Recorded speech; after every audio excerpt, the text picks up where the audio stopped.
മഹാഭാരതത്തിലെ ഏറ്റവും ശക്തരായ യോദ്ധാക്കളിൽ ഒരാളായിരുന്നു സൂര്യപുത്രൻ കർണൻ. അദ്ദേഹത്തിന്റെ കൈവശമുണ്ടായിരുന്ന ഏറ്റവും വലിയ അഭിമാനവും അദ്ദേഹത്തെ അജയ്യനാക്കിയ ആയുധവുമായിരുന്നു വിജയധനുഷ്. ഈ വില്ല് നിർമ്മിച്ചത് ത്രിലോകങ്ങളുടെ ശില്പിയായ വിശ്വകർമാവാണ്. അദ്ദേഹം ഈ വില്ല് ആദ്യമായി നിർമ്മിച്ചത് മഹാദേവന് വേണ്ടിയിട്ടാണ്. പിന്നീട് കർണന്റെ ഗുരുവായിരുന്ന ഭാർഗവരാമൻ എന്ന പരശുരാമൻ ഈ വില്ല് അദ്ദേഹത്തിന് സമ്മാനമായി നൽകി. വിജയധനുഷ് അസാധാരണമാം വിധം ശക്തിയേറിയതായിരുന്നു. ഈ വില്ല് കൈവശം വെക്കുന്നവർക്ക് യുദ്ധത്തിൽ ഏകദേശം അജയ്യനായി മാറാൻ കഴിയുമായിരുന്നു. ശത്രുക്കളുടെ ഹൃദയത്തിൽ ഭയം ജനിപ്പിക്കാൻ അതിന്റെ രൂപമൊന്ന് കാണുന്നത് തന്നെ മതിയായിരുന്നു. കുരുക്ഷേത്ര യുദ്ധത്തിൽ ഭീഷ്മർക്കും ദ്രോണർക്കും ശേഷം ദുര്യോധനന്റെ സൈന്യാധിപനായി ചുമതലയേറ്റ കർണൻ ഈ ദിവ്യവില്ല് സ്ഥിരമായി ഉപയോഗിച്ചു. വിജയധനുസ് കയ്യിലേന്തിയപ്പോൾ കർണൻ ഏതാണ്ട് അജയ്യനായി മാറി. എന്നാൽ അതിന്റെ പരമമായ ശക്തി ഉണ്ടായിട്ടും ഭഗവാൻ ശ്രീകൃഷ്ണന്റെ തന്ത്രവും അർജുനന്റെ കഴിവും കാരണം ഒടുവിൽ കർണൻ പരാജയപ്പെട്ടു. അർജുനന്റെ ഗാന്ധീവത്തെക്കാളും കൂടുതൽ ശക്തിയും അജയ്യതയും വിജയധനുസിനുണ്ടായിരുന്നു. ഒടുവിൽ കുരുക്ഷേത്ര യുദ്ധഭൂമിയിൽ 17-ാം ദിവസം വന്നെത്തി. അർജുനനുമായുള്ള അന്തിമ പോരാട്ടം. തന്റെ എല്ലാ ആത്മവിശ്വാസവും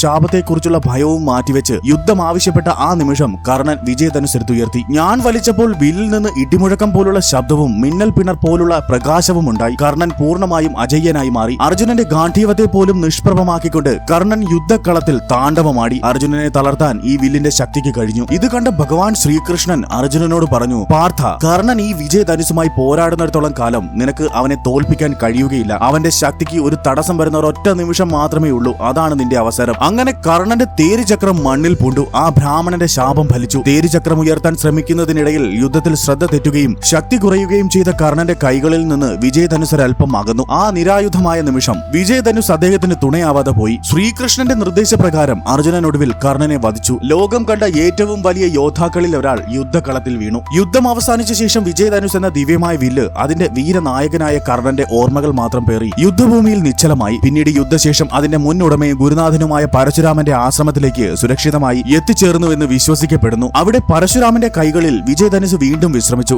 കർണൻ എന്ന വീരപുരുഷന്റെ ഓർമ്മകൾ മാത്രം പേറി. ആ ദിവ്യായുധം ഇന്നും അതിന്റെ ഗാംഭീര്യം നിലനിർത്തുന്നു. ലോകത്തിലെ ഏറ്റവും അജയമായ വില്ലുണ്ടായിട്ടും ശാപവും ദുർബലമായ ഒരൊറ്റ നിമിഷം കാരണം കർണൻ പരാജയം ഏറ്റുവാങ്ങി. വിജയധനുസിന്റെ കഥ വെറും ശക്തിയുടെ കഥയല്ല, മറിച്ച് വീരനായ ഒരു മനുഷ്യന്റെ തെറ്റുകളും വിധിയും തമ്മിലുള്ള പോരാട്ടത്തിന്റെ കഥയാണ്. വിജയധനുസിന്റെ കഥ നിങ്ങൾക്ക് ഇഷ്ടമായാൽ ലൈക്ക് ആൻഡ് സബ്സ്ക്രൈബ് ചെയ്യൂ. ജയ് ശ്രീ രാധാകൃഷ്ണ. രാധേ രാധേ.